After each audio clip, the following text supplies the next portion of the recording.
미스터 비스트라는 미국의 유튜버를 아시나요? 유튜브 생태계에 관심이 별로 없으시면 모르시겠지만 그는 2억 명이라는 개인으로서는 가장 많은 수의 구독자를 가진 현재 세계 최고의 유튜버라고 할 수 있습니다. 그럼 그는 처음부터 잘 나가는 유튜버였을까요? 당연히 아닙니다. 우선 그의 성공 스토리 속에서 우리의 인생을 변화시킬 비밀에 대한 힌트를 얻어보려고 합니다. 미스터 비스트의 주인공 지미는 어린 나이부터 게임 방송, 유명인의 사생활 등을 주제로 유튜브 채널을 운영해 왔습니다. 유튜브 3년차쯤 되는 그때 나이 17세, 우리나라 나이로 고등학교 2학년 나이에 역사 시험 공부를 제쳐두고 4개의 영상을 촬영합니다. 그 영상들의 내용은 그동안 해왔던 컨텐츠와 다르게 자신이 바라는 미래의 나라는 주제의 영상들이었습니다. 6개월 후의 나에게, 12개월 후의 나에게, 5년 후, 10년 후 미래의 나에게 말하는 내용으로 구성되어 있었습니다. 평소 같았으면 영상을 바로 업로드했겠지만 지민은 각 영상에서 말하고 있는 그 시점에 공개되도록 예약 설정을 해놓습니다. 6개월 후에 공개된 첫 영상의 내용은 이렇습니다. 현재 구독자 수는 8,000명 정도인데 2배 정도 많은 15,000명 정도의 구독자 수가 되어 있었으면 좋겠어. 이 영상이 공개되었을 때 달성하지 못했다면 좀 창피할 것 같아. 뭐 이런 내용이었습니다. 예상하셨겠지만 그 영상이 공개된 당시 구독자 수는 예상을 훨씬 웃도는 20만 명을 초과한 상태였습니다. 이 영상을 전환점으로 그는 계속해서 성장해 나갔고 현재는 수억 달러를 벌어들인 세계 최고의 유튜버가 되었습니다. 여러분과 저도 지미와 비슷한 결과를 얻기 위해 따라할 수 있는 방법이 존재할까요? 당연히 있습니다. 최근 심리학 연구에서는 미스터 비스트의 놀라운 변화를 아주 간단한 이론으로 설명합니다. 여러분들도 이 방법을 적용해서 인생을 바꿀 수 있습니다.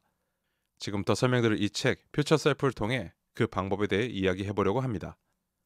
전통적인 심리학의 역사에서 과거의 내가 현재의 나를 만든다는 생각이 지배적이었습니다. 우리가 흔히 하는 말이 있죠. 이건 다 네가 과거에 쌓은 업보 때문이야. 관상은 과학이다.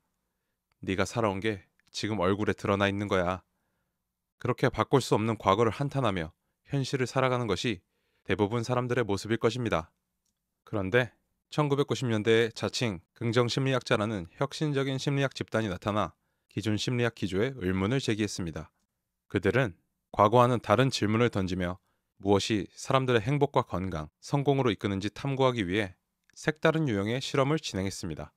과학기술과 신경과학이 발전함에 따라 더 다양한 실험들이 진행될 수 있었고 그 결과 긍정심리학자 집단은 이런 결론을 내놓습니다. 과거가 현재의 나의 행동과 삶을 좌우하는 것이 아니라 미래의 내가 현재의 행동과 삶을 좌우한다. 인간이 지구의 다른 종과 차별화되는 가장 큰 요소를 꼽을 때 상상하는 능력을 이야기하곤 합니다. 모든 인간은 이 능력을 이용해서 미래의 나의 모습을 그리고 무언가 행동하려 할 때 미래의 나의 모습이 판단 기준이 되어 최종적으로 어떤 행동을 할지 결정한다는 것입니다. 예를 들어 내일 아침 일찍 약속이 있다고 합시다. 내일 아침에 제 시간에 도착한 내 모습을 상상하면서 동시에 도착하지 못했을 때 곤란한 나의 상황을 상상합니다. 그리고 미래의 내가 되고 싶은 모습, 즉, 제 시간에 도착한 내 모습을 상상하며 전날 밤 일찍 잠에 드는 선택을 할 것입니다. 또 다른 예를 들어볼까요? 3달 후에 결혼식이 있다고 합시다. 비싼 돈을 주고 맞춘 드레스가 있다면 결혼식 당일 드레스가 몸에 맞지 않는 불상사를 피하기 위해서 평생 실패했던 다이어트에 성공할 가능성이 매우 높아질 것입니다. 그렇습니다. 현재의 행동과 태도를 좌우하는 것은 과거가 아니라 미래입니다. 이 책에서는 이렇게 미래의 나와 강력히 연결하는 것이 바로 인생을 바꾸는 비결이라고 합니다. 시크릿이나 끌어당김의 법칙과 같은 간절히 바라며 기도하면 이루어진다는 그런 주술적인 이야기가 아닙니다. 만약 당신이 미래의 나를 구체적으로 상상할 수 있으면 그 힘을 통해 현재의 내가 가진 고난과 역경을 이겨낼 수 있다는 이야기입니다. 이 책의 영어 원제 Be Your Future Self Now, 지금 바로 미래의 내가 되어라가 갖는 의미는 이러한 의미를 함축적으로 표현하고 있는 것입니다. 아직 좀 뜬구름 잡는 소리라고 생각하시나요? 뻔한 이야기라고 생각이 드시나요? 그럼 이번엔 5년 후 100억의 자산을 보유한 부자가 된 나를 같이 한번 상상해 봅시다. 영상을 잠깐 멈추고 생각해 보셔도 좋습니다. 내 삶이 어떻게 변할지 구체적으로 잘 그려지시나요? 잠시 다른 이야기로 빠져나와서 이번엔 조금 더 비유적으로 설명해 보겠습니다. 여행을 계획한다고 해봅시다. 우리가 여행 계획을 세우기 시작하는 그 순간부터 비행기 표를 예매하고 여행지에 도착하기 전까지 우리는 마치 그곳에 가 있는 것처럼 그곳에서 무언가를 이미 경험한 것처럼 설레고 들뜬 마음을 갖게 됩니다. 이번엔 소개팅 주선이 들어왔다고 해봅시다. 지인으로부터 친구를 소개받은 그 순간부터 소개팅 자리에 갈 때까지 머릿속으로 수많은 시나리오를 그리면서 들뜨고 설레는 마음이 들 것이고, 더 예쁜 모습으로 소개팅 자리에 가기 위해서 미용실을 예약하고 다이어트를 하고 옷도 사고 이렇게 엄청난 행동력을 얻게 됩니다. 아까 드렸던 질문을 다시 해보겠습니다. 여러분은 5년 후에 100억의 부자가 되었다고 상상했을 때 여행 계획을 세울 때만큼의 구체적인 상황이 머릿속에 잘 그려지셨나요?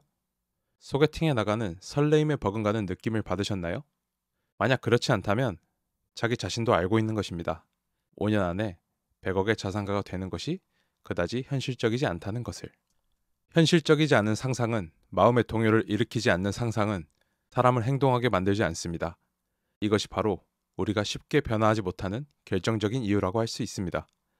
미래의 나, 즉 퓨처 셀프를 구체적으로 상상할 수 있으면 역경과 고난을 이겨낼 힘을 얻고 평소에 잘 하지 못했던 행동들도 하게 만들어줍니다. 반대로 퓨처 셀프가 없다면 제자리에 서 있거나 퇴보하는 하루하루를 보내게 되는 것이지요. 하지만 여러분들도 아시다시피 이것을 아는 것과 이렇게 사는 것은 전혀 다른 이야기입니다. 무엇이 우리를 퓨처 셀프로 살아가는 것을 방해하고 있는 걸까요? 어떻게 하면 방해들을 극복해낼 수 있을까요? 퓨처 셀프가 되는 것을 방해하는 요인 중에 하나는 시급한 문제와 사소한 문제들입니다. 우리는 사회생활이나 가족의 구성원으로 살아가면서 남들에게 다양한 요구를 받게 됩니다. 학교에 몇 시까지 등교를 해라, 숙제를 해라, 출근해라, 회식에 참석해라, 가족 모임에 참석해라, 할머니에게 안부를 전해라, 선물을 준비해라 등등. 이렇게 먼 미래의 내 모습을 그리기에는 눈앞에 닥친 일들이 너무나도 많습니다. 이런 문제들을 잘 해결하고 나면 우리는 더 이상 에너지가 없는 상태가 될 것입니다. 결국 우리는 나아가지 못하는 상태가 됩니다. 이런 악순환을 해결하기 위해서 첫 번째로 생각해야 할 것은 우선순위 정하기입니다. 사람이 하루 동안 사용할 수 있는 에너지에는 한계가 있습니다. 우선순위를 냉정하게 따져서 하지 않아도 되는 중요하지 않은 일들을 걸러내야 합니다. 그 다음으로 해야 할 것은 거절입니다. 한국 사람들은 거절을 잘 하지 못합니다. 어려서부터 예의 바르게 행동하라고 엄청난 강요를 받기 때문이죠. 하지만 좋은 사람이 되자고 남들의 부탁을 모두 들어주다가는 나를 위한 시간은 절대 확보할 수 없습니다. 따로 시간을 내서 내가 원하는 나의 모습에 대해 구체적으로 상상하고 나면 그것을 방해하는 모든 것들에 대해 거절할 수 있는 용기를 얻게 되고, 무엇을 먼저 해야 하는지 우선순위를 쉽게 정할 수 있을 것입니다.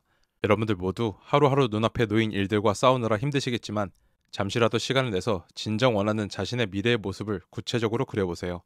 저는 글로 한번 적어보는 것을 추천합니다. 일기를 써보는 것도 좋겠네요.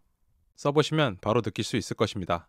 퓨처 셀프를 알기 전에 세웠던 목표들과 알고 난 후의 목표의 깊이와 밀도가 다르다는 것을 말이죠. 방해물들을 제거했다고 끝난 것이 아닙니다. 목표를 구체화하는 과정에서도 꼭 알아야 할 중요한 것들이 있습니다. 그중 하나는 미래의 나는 예상과 다르다는 사실을 아는 것입니다. 사람은 고쳐 쓰는 것이 아니다. 사람은 절대 바뀌지 않는다. 라는 말을 자주 들어보셨을 것입니다. 정말 그럴까요? 당장 본인의 10년 전을 상상해 볼까요? 여전히 같은 스타일의 옷을 입고 여전히 같은 게임을 하고 같은 음식을 좋아하고 있나요? 10년의 세월 동안 대부분의 사람은 환경의 변화를 겪게 되고, 환경의 변화는 관점, 가치관에 아주 많은 영향을 미칩니다. 기억은 쉽고 상상은 어렵습니다. 그래서 사람들은 10년 전 과거와 많이 달라졌음을 알면서도 당연히 미래의 내가 현재와 비슷할 것이라고 생각합니다. 상상하기 어려우니까 대충 뭉개고 넘어가는 것입니다. 미래의 나를 구체적으로 상상하기 위해서는 미래의 나를 현재와는 다른 사람이라고 생각해보면 좀 더 객관적으로 접근할 수 있습니다. 바로 메타인지가 높아야 나의 미래를 자세히 상상할 수 있다는 의미입니다. 지금의 내가 미래와 같다고 상상하는 순간 내가 아는 나의 부정적인 모습들이 상상력에 제약을 걸게 되고, 우리가 그동안 이야기했던 퓨처 셀프의 강력한 힘이 발휘되기 어려운 상태가 되어버립니다. 만약 현재 내가 게으르고 멍청하고 책도 보지 않고 맨날 몸에 안 좋은 음식만 먹는 그런 사람이란 건 중요하지 않습니다. 그것은 지금의 나이고, 바라는 나를 타자화하면 지금 나와의 연관성이 끊어지면서 아주 구체적으로 그릴 수 있게 될 것입니다. 그리고 나면 우리가 계속 이야기해온 강력한 힘, 퓨처 셀프로 살아갈 힘을 얻게 되실 것입니다. 여기까지 왔다면 이런 의문이 드실 수 있습니다. 현재의 나, 미래의 나, 거기까지는 알겠는데 그 사이의 갭을 어떻게 메꿀 수 있느냐? 어떻게 해야 미래의 내가 되는 것이냐?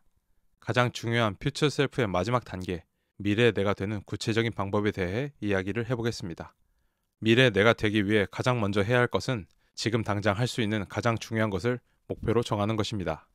죽음의 수용소에서 라는 책을 보면 강제 수용소에서 죽어나가는 사람들과 끝까지 살아남은 사람들의 이야기가 아주 자세히 나옵니다.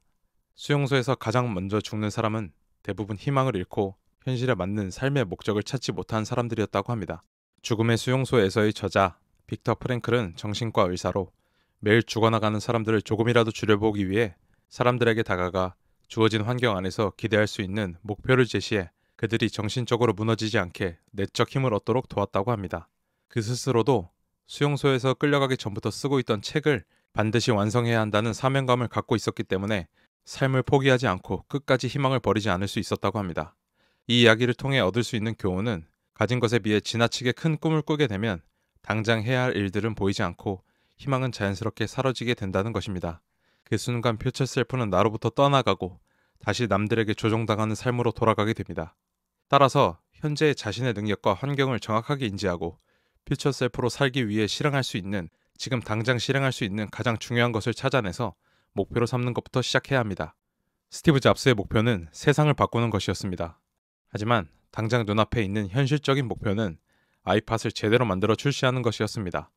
그렇게 하나의 목표를 부수고 다음 목표로 나아가며 그는 결국 세상을 바꾼 위대한 인물이 되었습니다.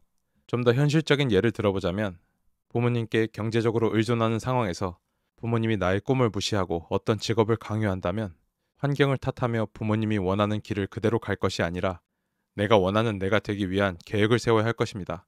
예를 들어 우선 부모님이 원하는 것을 최대한 빠르게 만족시켜주고 그 이후에 원하는 삶을 향해 나아가는 방법도 있을 것이고, 당장 아르바이트를 시작해서 조금씩 저축을 하며 천천히 독립해 나가는 방법도 있을 것입니다. 하지만 많은 사람들은 그저 환경 탓을 하며 남 탓을 하며 그 자리에 멈춰있는 선택을 합니다. 그게 쉽기 때문입니다. 요약하면 현실을 정확히 인지하고 당장 할 수 있는 가장 중요한 일, 즉 퓨처 셀프에 가까워지는 일이 무엇인지 찾아서 집중적으로 해결해 나가야 한다는 것입니다. 저는 이 책을 읽고 나서 일론 머스크가 새삼 대단하게 느껴졌습니다. 그는 살아있는 퓨처 셀프의 화신과도 같은 사람이었습니다. 많은 과학자들이 그의 도전이 무모하다고 하였고 언론을 통해 비판적인 기사들을 쏟아내며 그의 행보를 조롱하고 저주했지만 여러분들도 아시다시피 그가 하나둘 성과를 내기 시작하자 비관론자들은 입을 다물기 시작했습니다. 그렇습니다. 우리들 머릿속에는 그려지지 않았지만 일론 머스크의 상상 속에는 화성에 가 있는 인류의 모습이 아주 정확히 그려지고 있었던 것이었습니다. 이것이 퓨처 셀프가 갖는 힘입니다. 구체적으로 상상하는 만큼 이뤄낼 수 있습니다. 구체적으로 상상하는 능력은 나를 위해 얼마나 많은 시간을 투자하느냐에 달려 있습니다. 그리고 나의 시간에 얼마나 집중해서 눈앞에 있는 목표들을 헤쳐 나갈 수 있느냐가 우리 인생을 바꿀 퓨처 셀프의 핵심입니다. 매일 눈을 감고 기도를 통해 간절히 바라면 이루어지는 것이 아니라, 노트에 목표를 100번 적으면 우주가 응답하여 내 소원을 들어주는 것이 아니라, 높은 수준의 메타인지를 통해서 아주 밀도 있게 빡세게 하루하루를 살아야 퓨처 셀프가 될 수 있다는 것입니다.